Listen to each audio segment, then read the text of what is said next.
You are listening to How to Get Over Your Ex, episode number 199, How to Get Rid of Breakup Anxiety.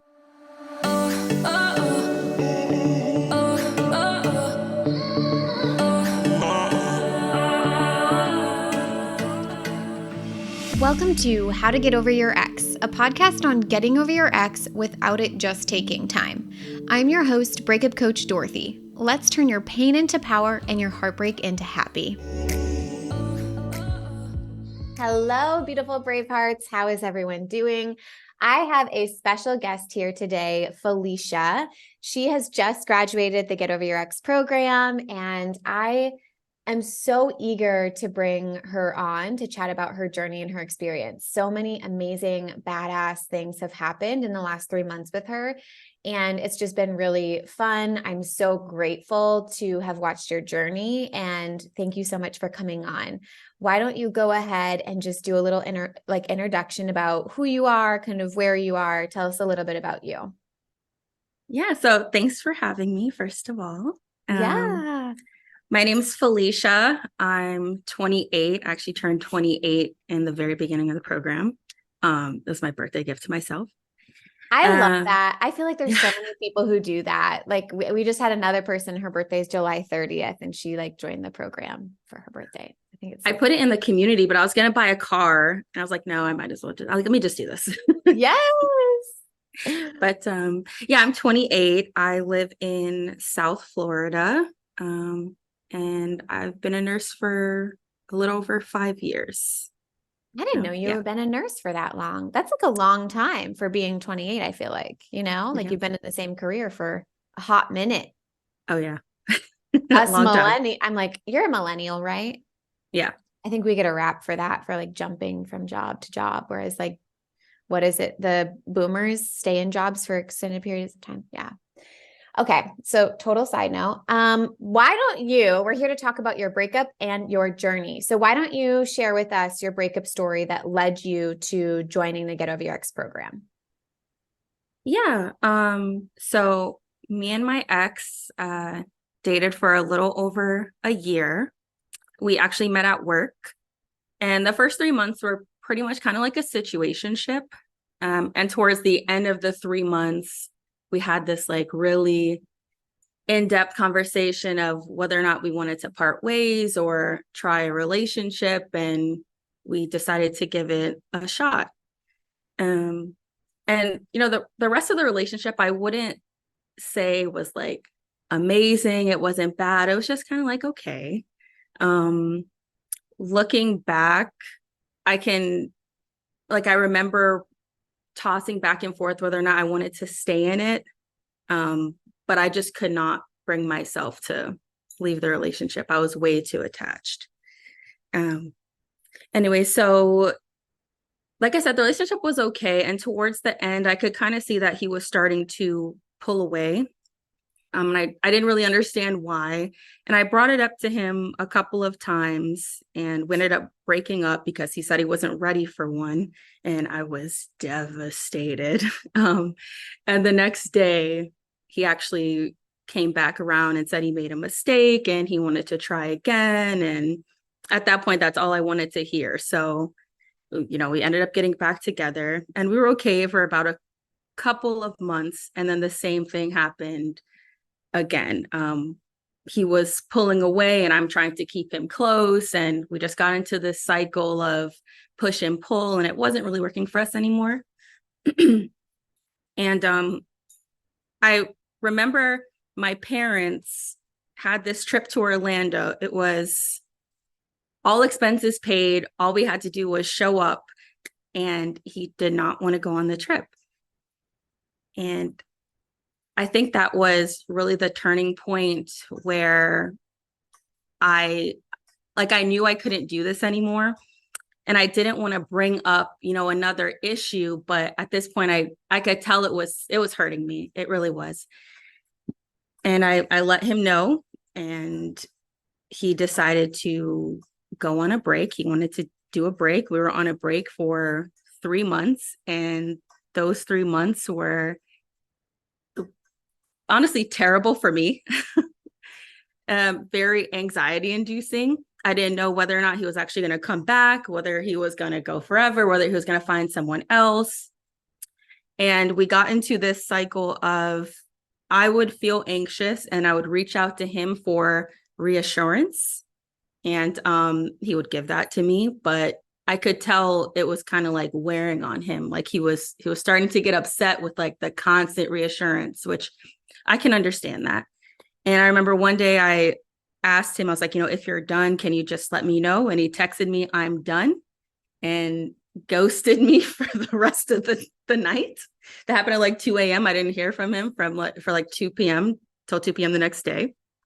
And when he finally got on the phone, he was like the angriest I've ever heard him. He was like, I don't want to do this anymore. I don't love you anymore. You've pushed me away these past 3 months. And in my mind, this person 2 days ago said he wanted to be in a relationship with me. So I'm like, where's this coming from? And he wanted nothing else to do with the relationship at that point. And it was at this time that I actually found your podcast, because one thing about me, I love to drive. Like I love driving. It helps me decompress, and I'll play music and I'll drive for like 2 hours. I know that's bad for the environment, but it works for me. And I found myself not enjoying the drives anymore.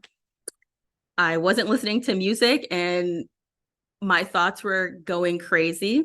So I ended up going on to Apple Podcasts and searching up something like Get Over Your Ex. And that's how I found you. And I would just listen to you constantly on these drives, like back to back. And that was about the time I started feeling some sort of relief. And I had it in my mind. Me personally, I wanted to do no contact because I relied on him for so much reassurance that I didn't want to do that anymore. And it was about like 2 weeks went by. We didn't speak. I was starting to feel like, okay, like maybe I can do this. And he resurfaced again and he said, I miss you. And I don't know, maybe we could try again. But he wasn't really concrete on that. It wasn't definitive. So from, I think like January to February, we were like going back and forth. We were talking every day, but nothing was set in stone. We would talk about the future, but nothing was concrete. And I could tell again, my anxiety was starting to rise and my nervous system was all out of whack. And when I would try to bring up like, what are we doing? He would, push that conversation away. He didn't want anything to do with it. So finally, the day before Valentine's Day, which is a great day to do this, I asked him, like, what are we doing? And once again, he got super irate. He didn't want anything to do with this conversation. And he said, you know what? I don't want to be close anymore. I don't want to do this. I don't want to speak to you. And he he had a trip planned to Europe. He left for Europe for a month and I didn't hear from him. When he came back from Europe, we ended up working with each other again. And we had a conversation at the end of our shift. And it was the same conversation we've had before, but I remember sitting outside of work, crying my eyes out. And he just gets into his Uber and leaves. And that was the last time we spoke for like 2 months. And a week after that is when I joined your program. Girl. Yeah. Such a good story, though. How many of us listening have been in exactly what you're talking about? Like you described it so well. It's such a shitty feeling with the whole like pulling away, the constant like tiptoeing, walking on eggshells, kind of like nervous to bring up things that are really like upsetting and bothering us. Newsflash to everyone, I need to say it out loud. You should be able to bring up your emotions, the positive ones, the negative ones, and be able to have like a productive conversation with your partner. Like that is allowed, that is out there, and that is available. I'm just going to like say it right now because I think when you're in that situation, you almost feel like it's a you problem. Did you feel like that? Like I shouldn't be bringing this up as much. Like my anxious attachment's a problem. I should be able to handle my anxiety on my own. I shouldn't have to ask him for reassurance. Whereas there are relationships where even if you tend to fall on the anxious side, like you can work on that. You can work on managing your thoughts, doing nervous system work, really doing the work there. But also you should be able to talk about that and go through that journey with your partner. Like your partner could provide reassurance and say, hey, we're working on this, remember? And like, what are your thoughts? What's coming up for you? Like, let's work through it and talk through it together. But when we're in it, you can't see it. And it very much feels like a you problem. So I'm so glad that you described all of that and walked through all of that in such detail, because I think there's a lot of people who are in situations like that or just coming out of situations like that and need to know that they're not alone. So thank you. Yeah. That was amazing. Yeah. And that was one of the things we worked on first in the program, was like getting rid of the shame of how I showed up, during that breakup period. Cause I mean, I'm not proud of it, but it's something that happened. It's something that I went through, and I don't feel bad for having those emotions anymore. Yeah. Right. It's like, okay, that I had those emotions 110%. Yeah. What And was the big, go ahead. I was going to say, not to shit on him or anything, but he was just not someone that wanted to talk about emotions at all. Like me personally, I could do that all day. I just love to, but Me too, girl. yeah, Mm-hmm. he wanted no part of it. Yeah. And that's just also good information to have, right? Like we're collecting data throughout our life to then formulate what we're doing in our life and how we're navigating it. And when we run into someone who doesn't want to talk about emotions or who doesn't feel comfortable talking about emotions while we do, maybe that's not the person we partner with for the rest of our life.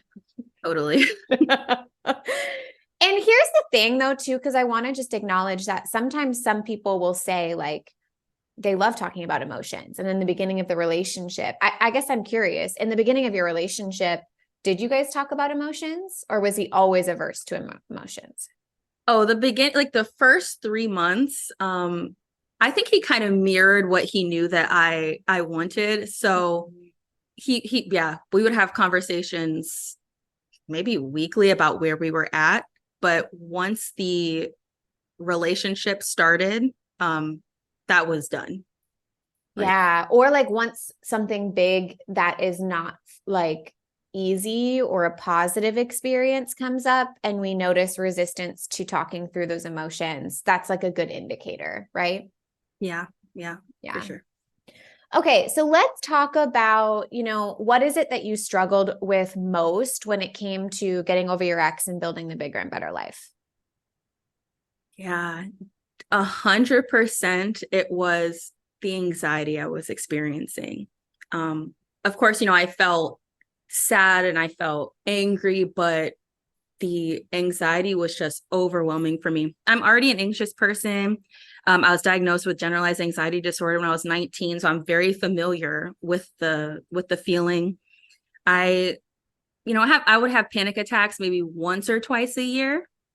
But that period from February to like early April, I was having them every single day. Like there was not a day that went by when I didn't have them. And I distinctly remember I would wake up and I would start to feel that feeling in my chest. And I had a bottle of NyQuil that I would keep by my dressing table. And I would take the NyQuil and I would cry myself back to sleep. I had wanted no part of that feeling whatsoever. And that was translating into my work as well. Cause, we worked together. I didn't want to see him. And I didn't know how I was going to react, what was going to happen. Like it was just panic mode. I was calling out of work constantly. I'm watching my bank account dwindle because I'm not working. Nothing's going in there. I'm, withdrawing from my friends and my family. I was just not coping at all. And thinking that this really was going to be my life from now on. Like, Oh, and that only compounds it because that's like terrifying to think about, right? So then it perpetuates the problem. yeah. And it, like that sent me into like a deep spiral of depression because I didn't know when I was ever if I was ever going to come out of it. Mhm. Yeah, it was, yeah, And that definitely the was anxiety. and that was from February to April. When did you join the program? Was it late April, beginning of May? April 6th. So beginning of April. Yeah. Hmm. Okay, so then talk to me. How did you get on the other side of that? Because now you're not having panic attacks. No, thank God. Well, one thing I realized was that I was not feeling my feelings at all. And I remember joining the program and you saying, the first 4 weeks, they're going to suck. You're going to have to feel everything. And I was like, well, I've been feeling everything for months. I'm fine. I got this. No, 100%. Like I would feel something come up. I'd either call out of work or I'd race to my car and like be on a drive for like 4 hours. Like I was not willing to sit in that discomfort whatsoever.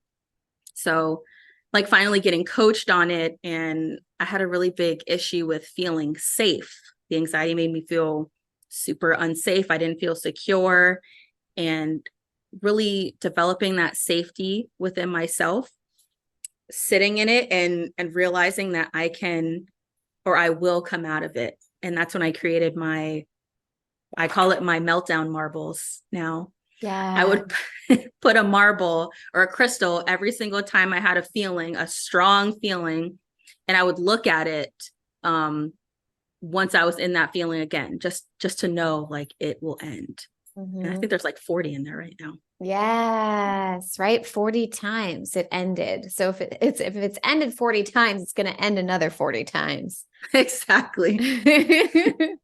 But yeah, just really sitting with those feelings and not running from them. And that's that's when I can that's when I started to kind of feel like the shift.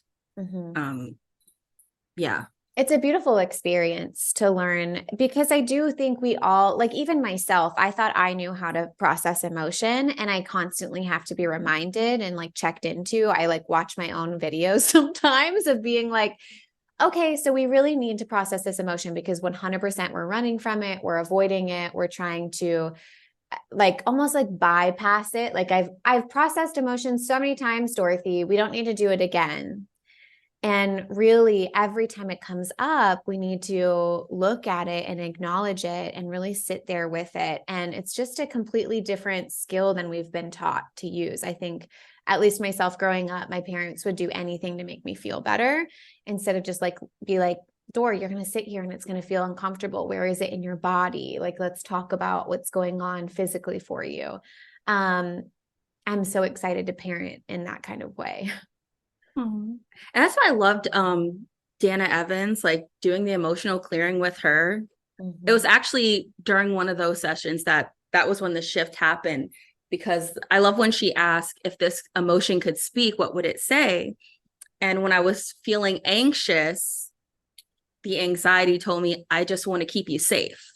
Mm. So just realizing that it really is just me getting in my own way. And if I just sit and feel it, it will pass. 110%. So good. I do love having Dana Evans in there. Isn't it amazing? I'm like, she's the Yes. expert with emotions. We might as well have her in the program. Yes. Love Dana. Love Dana. Yes.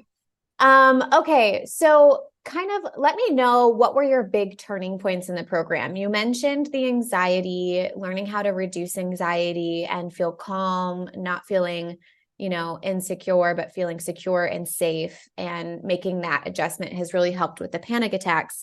What are some of the other big turning points for you?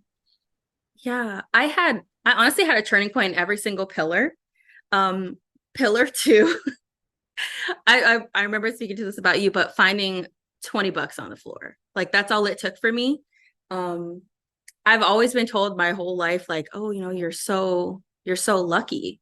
You're so lucky. And how I got my house, like I just happened to fall into buying my house and my job. I fell into getting my job. And I was in a metaphysical shop, and the girl that works there, we're a little familiar, and she's always like, "Oh my gosh, I really want to see your birth chart."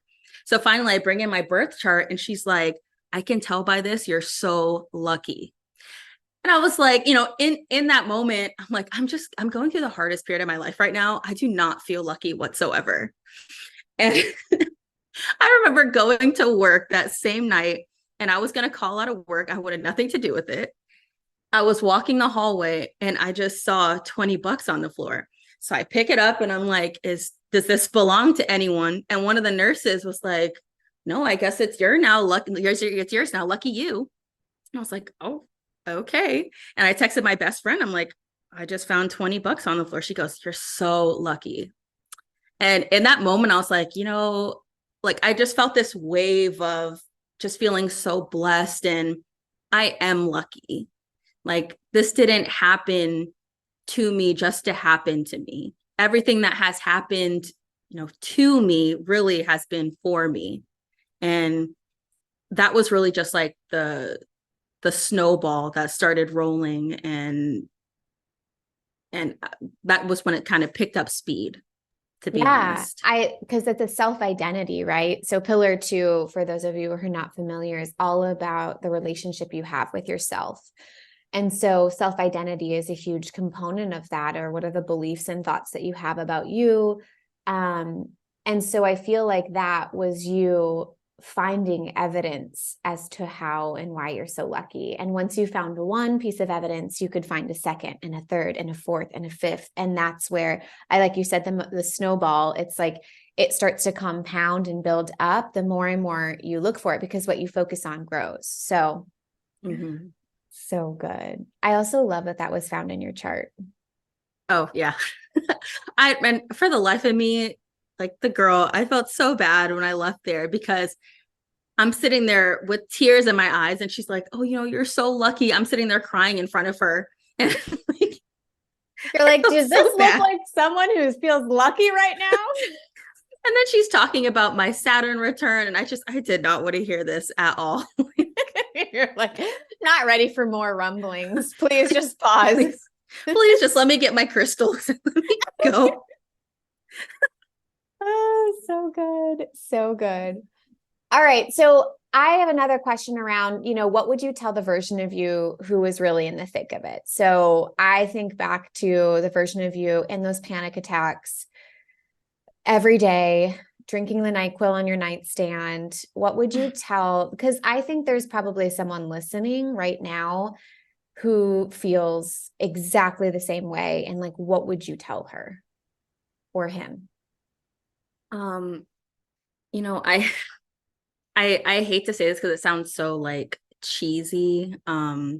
But really, this is such an opportunity if you let it be. Like, and I know when I was in it, I didn't want to hear that. But once you start feeling your feelings, and you start to process those emotions, you really will see that this is happening for you for a reason. And like, because right now I honestly feel like I've never been so clear with who I am, with what I want. I feel confident that if something were to happen, I know how to manage myself in that moment. Like I have so many tools for that now. But yeah, just really taking a step back and seeing like why this is happening for you. Like what in your life is happening that you needed this right now. And it's kind of hard to in the moment, like I understand that. But it really is happening for you and not to you. Like I promise. I love And that. yeah. What's the first step? Because I think like when we're in it, what do you feel like is like one step that they could make today? Like one tiny little like perspective shift or thing that they could do today? Or I mean, because you mentioned too, feeling your feelings, like what is one tiny little micro step that they could take that would get them closer to where you're at? Does anything come to mind? Honestly, I think just for me, it was just sitting there. Like whatever you feel that like that urge to do, like turn on the TV, check your phone, just sit with it for at least 5 minutes. Like just sit with it, feel the discomfort, and you'll start to feel it come down a little bit. It may not be a lot, but it'll come down a little, and eventually it'll come down a lot, and then you won't feel it anymore. It's just, yeah, it's really just taking that first step to get comfortable being uncomfortable. Yeah. Mic drop. Mic drop. Couldn't have said it better myself. It's just weird because when you're in a heightened emotion, all you want to do is to do something to fix it. And what Felicia just mentioned, right, is to sit there and do nothing. Mm-hmm. And that's like unbelievably difficult for our brain in those heightened states. And I really liked the question. I think it is like very important to ask yourself, if this emotion could speak, what would it be saying? Mm-hmm. And maybe in that 5 minutes, if your brain wants something to noodle on while it's sitting there being uncomfortable, give it that to noodle on. Yeah. I love it. I love that tip you gave. I'm not sure if you mentioned it in the podcast, but I know you mentioned it in the group, to ask yourself, what is my next thought, to kind of stall your brain a little bit. And I do that constantly now. It's really fun. It's a really fun game. So if you feel like you're someone who has a brain that is constantly going, thought after thought after thought after thought, and you can't get it to slow down or to just stop, this isn't a tool that I created. It's out there from someone else, and I cannot for the life of me remember who it was. But you can ask your brain, what is my next thought? What's the next thought? And your brain short circuits, and it's like, wait, what? I don't know what the next thought is. We're waiting. Right. So it's a fun game to play with your brain. So I love that. All right. Is there anything else you would like to share with the Bravehearts who are listening in today? Just celebrate your little wins. Like any win you have, whether you think it's big or small. I remember being able to listen to music in my car again for the first time. Like that was super big for me. But whether it's, going 5 minutes without thinking of your ex, just recognize that is a win, and you'll have more of them. And yeah, just celebrate yourself. I honestly would say that. I love that. This group most recently was so good about celebrating. It was absolutely so much fun. And I loved also doing like fun giveaways. And yeah, I loved how much we celebrated in this group. Oh yeah, there was a lot of celebrating. Right? And because I think there's celebrations that are kind of weird to the outside world.